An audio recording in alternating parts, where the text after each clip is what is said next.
Seja muito bem-vindo para mais um estudo aqui da Igreja Presbiteriana Metropolitana de São Paulo. Eu sou o Reverendo Jonatas, pastor da igreja, e quero convidar você para uma jornada que se inicia hoje no segundo mandamento.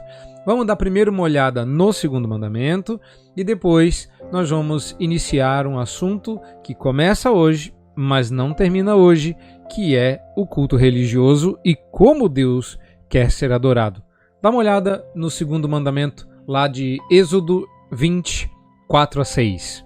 Não farás para ti imagem de escultura, nem semelhança alguma do que há em cima nos céus, nem embaixo na terra, nem nas águas debaixo da terra. Não as adorarás, nem lhes darás culto, porque eu sou o Senhor teu Deus, Deus zeloso, que visito a iniquidade dos pais nos filhos até a terceira e quarta geração daqueles que me aborrecem, e faço misericórdia até 1000 gerações daqueles que me amam e guardam os meus mandamentos. Muito bem. Muito mais do que explorar simplesmente este mandamento, eu quero chamar a sua atenção num primeiro instante para a importância que Deus dá ao assunto ao incluir esse mandamento na seleta lista dos 10 mandamentos. Isso aqui não é à toa, não. Mas uma das coisas que me chama muita atenção é que Deus demonstra uma preocupação muito grande com o seu culto. É provável que você tenha ouvido por aí que Deus aceitará qualquer culto que seja ofertado em espírito e em verdade. Uma corrupção do texto que Jesus diz à mulher samaritana lá em João capítulo 4. Não, quem sabe um dia, se vocês quiserem, a gente pode explorar isso. Escreve aqui embaixo, porque se vocês julgarem importante que eu trate desse assunto, eu falo mais sobre o encontro de Jesus com a mulher samaritana registrado em João capítulo 4. Hoje, ao olhar para o texto de Êxodo, o que me chama a atenção é que Deus é zeloso com o seu culto. Isso significa, de cara, que Deus se importa com a maneira como ele é adorado e não deixou livre ao alvitre do ser humano, às inclinações de seus desejos, à sinceridade ou ausência dela no coração humano, a maneira como ele desejaria ser adorado. Olha, é curioso como as pessoas não veem dificuldade em enxergar isso no relacionamento humano. Pensa, quando você se namora de alguém, quando você gosta de alguém, ou mesmo quando você é amigo de alguém, a primeira coisa que você quer saber quando vai dar um presente é qual é o gosto da pessoa. Você não dá para sua esposa de presente uma chuteira do tamanho do seu pé.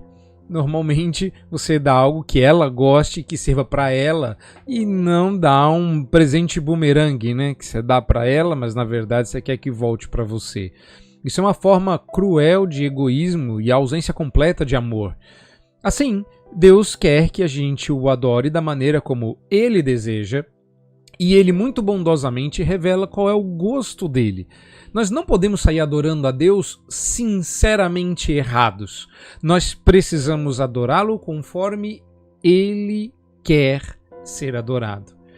Existe liberdade no culto, na verdade existe bem mais liberdade do que a gente imagina, mas algumas áreas nas quais a gente tem encontrado liberdade, elas não existem. É como se a gente dissesse que um trem só pode ser livre nos trilhos, mas a gente quer que esse trem voe. Não, se nós não nos apegarmos aos trilhos, nós nunca alcançaremos a velocidade que Deus pretende para o trem. O culto tem trilhos e tem muita gente patinando no culto a Deus ou alçando voos indevidos, quando na verdade Deus fez um trem-bala que está parado, inutilizado, subutilizado. E a meditação deste estudo caminha nesse sentido. Então, a primeira coisa que você tem que manter em mente quando você aborda o segundo mandamento é que este é um mandamento que fala sobre idolatria. O Senhor está proibindo a idolatria. Esse é o aspecto mais básico deste texto. O zelo de Deus por seu culto não é um mero capricho. Deus não está simplesmente dizendo para o povo que quer estabelecer regras para vê-los obedecendo e eventualmente até quebrando essas regras. Na verdade, é um aspecto bastante bondoso da parte de Deus, em que ele revela de antemão a maneira que ele deseja ser agradado, de modo que a gente não precise desagradá-lo no processo de adorar. Olha, eu não sei como é com vocês, mas no início do meu relacionamento com a minha esposa, eu errava bastante os presentes dela. Na verdade, eu tinha pouco interesse de descobrir qual era o seu gosto, e acabava dando presentes conforme o meu gosto. E eu estudava pouco isso nela. Claro que com o tempo, o casamento me deu oportunidades para conhecê-la, de modo que hoje eu consigo até fazer uma surpresa. Muito embora a gente não possa fazer nenhuma surpresa para Deus, porque não se surpreende um Deus onisciente, mas Deus não quer ser, digamos assim, pego de surpresa quando a gente faz uma inovação no culto que Deus não prescreveu na sua palavra. Cultos inéditos, cheios de inovações, que não sejam só de perfumaria, porque perfumaria Deus até tolera, trocar, sei lá, um ambiente acústico natural por um cuja acústica é melhorada por microfones, ou um instrumento que atualize um anterior, uma bateria eletrônica ao invés de uma bateria acústica, e a bateria acústica substituindo os antigos símbolos sonoros, ou coisa do tipo. Isso é perfumaria. Não é disso que nós estamos falando. Quando nós falamos do segundo mandamento, nós estamos falando de aspectos essenciais do culto, ou seja, de elementos que Deus considera essenciais, tá bom? Bom, nós estamos falando sobre idolatria, então é importante dizer algumas coisas bem básicas. Deus revelou na Escritura qual é o seu desejo de ser adorado, e ele deseja ser adorado estrita e unicamente conforme as suas ordenanças e não de qualquer outra forma. Ou seja, quando nós desejamos inovar, nós estamos fazendo algo que Deus não tolera nem permite. Para não ser repetitivo, vamos direto ao ponto. Culto falso não é apenas adorar um falso Deus. Um culto falso também pode ser uma prática ritual, uma falsa religiosidade que tenta adorar o Deus verdadeiro da forma errada. Ou seja, sincero, mas errado, ainda assim é um culto falso. Então, qualquer maneira diferente da determinada pela sua palavra, qual seja a Bíblia Sagrada, Deus não receberá. Agora, isso é interessante porque a gente tem que lutar contra a ideia que continua no nosso coração de que Deus aceita o culto pela via da sinceridade e não pela via da obediência ou lealdade à sua palavra. Acho que um dos casos mais emblemáticos aqui é o caso de Uzá e Aiô. Eles eram irmãos, eles eram da época do rei Davi, e conta a história lá nos livros das crônicas que Davi manda buscar a arca que havia sido raptada pelos inimigos de Israel do lugar onde ela foi achada para o templo em Jerusalém. O problema é que a maneira como Davi mandou trazer a arca não era conforme o texto de Levítico, que explicava como essa arca devia ser transportada. Deus é muito detalhista na maneira como ele deseja ser cultuado e não deixa que a gente inove ao nosso bel prazer. Então até o detalhe de como a arca deveria ser levada estava prescrito nas Escrituras, revelado a Moisés. Davi ignorou isso, resolveu fazer uma atualização. E ao invés de colocar levitas segurando por hastes cobertas de ouro nas argolas da arca, ele providenciou um carro de bois novinho, então pouquíssimo laceado, então um carro novo. E observe, isso aí aponta para a sinceridade de Davi. Davi queria dar o melhor para Deus e acabou ofertando um carro novo. E aí, Uzá e Aiô estavam levando essa arca no carro novo. Aiô estava dirigindo, se a gente pode dizer assim, levando os bois, puxando-os à frente, e Uzá estava mais atrás, porque ele vai ser o infeliz protagonista dessa história. Diz o texto que quando os bois tropeçaram, no solavanco a arca ia cair no chão. Eu não sei o que é que você pensa dessa história, mas eu já me coloquei várias vezes no lugar de Uzá, e eu penso que eu talvez tivesse feito exatamente a mesma coisa e lançado mão da arca para impedi-la de cair no chão. E eu pensaria na ignorância, né, compartilhando a ignorância de Uzá, o seguinte: gente, eu e meu irmão somos os encarregados de levar a arca, que é o símbolo da presença de Deus entre o seu povo e o lugar sobre o qual se invoca o seu nome, sacrifício, expiação. Não tem culto sem essa arca. E se esse negócio chega amassado, sujo, danificado, a culpa é minha e do meu irmão. Então, na hora que o carro tropeça e Uzá percebe que a arca vai cair no chão, ele segura a arca dentro do carro. Mas diz o texto que Deus o feriu ali por essa irreverência.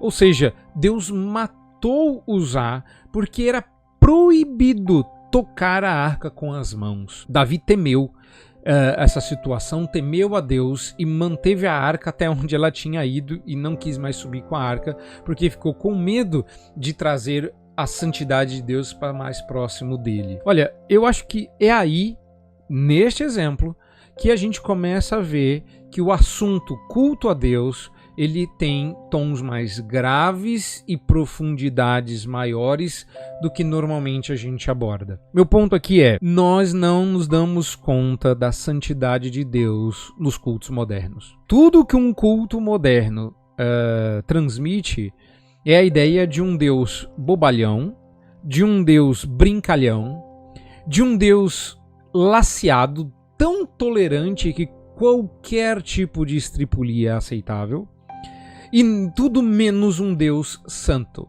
Um Deus místico, um Deus intimista, mas não um Deus santo. O problema é que quando a gente vai para a Bíblia, o que a gente vê é a marca indelével e inegável de um Deus absolutamente santo e extremamente exigente para com a sua santidade. Isto implica, no primeiro ponto que eu destaquei, que a menos que o princípio básico do culto a Deus seja estrita obediência à sua palavra, Deus não se vê obrigado a aceitar qualquer culto humano, porque Deus não tem compromisso com a nossa sinceridade. Deus não tem compromisso com as nossas atualizações litúrgicas. Deus tem compromisso com a palavra dele. E ele quer ser adorado conforme revelou. Não podemos ofertar a Deus um culto sinceramente errado, porque Deus não o aceitará. Se nós queremos ter certeza de que o culto a Deus foi aceito, sabe, aquela coisa do nosso tempo, será que Deus aceitou o nosso culto? Se foi com sinceridade de coração, ele aceitou. Não, nós sabemos que Deus aceita o nosso culto quando o ofertamos conforme a sua palavra. É claro, não fugindo aqui da conclusão óbvia que eventualmente vai cair lá em João capítulo 4, que esse culto conforme a palavra de Deus é em espírito e em verdade. Ainda assim, restaria saber o que a expressão em espírito e em verdade significa. Então nós não podemos sair adorando a Deus à nossa moda. Temos que fazê-lo conforme Ele quer. Então, num primeiríssimo momento, em primeiro lugar, meu convite neste estudo é que você olhe para a ideia por detrás do mandamento. Se Deus revelou como deve ser adorado, e ele estabelece o princípio básico da adoração, é porque ele está extremamente preocupado com isso. E nós não podemos ignorar esse mandamento, porque Deus é zeloso para com o seu culto. E ele proíbe a idolatria. Então, como aspecto final, como terceiro ponto desse estudo, eu quero destacar talvez uma implicação que não ocorre a todos. Que quando nós adoramos a Deus, ignorando aquilo que Ele revela, quer ativamente, quer inconscientemente, ou seja, você não estudou, você não sabia que estava errado, ou você sabia, mas isso era coisa, sei lá, do Antigo Testamento ou do Novo Testamento, hoje em dia a gente faz com liberdade no Espírito. Veja, quando você faz isso, a partir do princípio estabelecido no segundo mandamento, isso também pode ser chamado de idolatria. Portanto, é idolatria adorar a Deus conforme as ideias e imaginações humanas, mesmo quando se quer adorar o Deus verdadeiro, mesmo quando a intenção é para nossa perspectiva, mais pura e santa, né, que obviamente excluindo a santidade de Deus, isso é idolatria. E o exemplo que me vem à mente é o de Arão. Quando Moisés sobe ao Monte Sinai e se demora, o povo fica com abstinência litúrgica. Eles falam: Moisés morreu, nós estamos aqui sem Deus. E Arão coleta o ouro do povo, o derrete e usa de sua expertise para fundir um bezerro de ouro. Agora, o que mais me chama a atenção dessa idolatria grotesca e agressiva é que Arão não ofereceu ao povo um outro Deus. Ele disse, ao apresentar aquele bezerro rústico feito de ouro, que aquele era o Deus que havia tirado eles do Egito. Ou seja, Arão deu o jeitinho hebreu. A gente não tem um jeitinho brasileiro, então Arão deu um jeitinho hebreu. Ou seja, olha aqui, esse é o Deus que libertou a gente do Egito. Tá aqui o Deus para vocês adorarem. E no momento em que eles começaram a prestar culto para aquela imagem, o Senhor disse para Moisés lá no Sinai: o povo está se corrompendo. E quando Moisés desce, ele desce furioso por conta daquela maluquice, daquela tolice, daquela idolatria. Mas, nos parâmetros de hoje, Arão poderia muito bem ter dito: eu fiz isso na melhor das intenções. Eu só queria dar ao povo uma expressão visual dentro da nossa cultura que fosse factível para que eles adorassem o Deus verdadeiro. Eu não estou adorando nenhum Deus do Egito, nenhum Deus de povos vizinhos. Eu só queria dar a eles uma coisa que tivesse uma típica expressão cultural do nosso tempo e que fosse coerente com aquilo que parece ser o Deus de Israel. Agora, não houve espaço para desculpas da parte de Arão. Ou seja, o que Arão fez foi indesculpável. Tanto é que os 10 mandamentos são dados neste contexto justamente para deixar claro que as nossas melhores intenções podem estar indo na contramão. Vocês estão entendendo isso? A gente pode estar muito bem intencionado, está muito piedosamente bem intencionado e ainda assim está fazendo algo que vai na contramão, é o absolutamente contrário que Deus quer.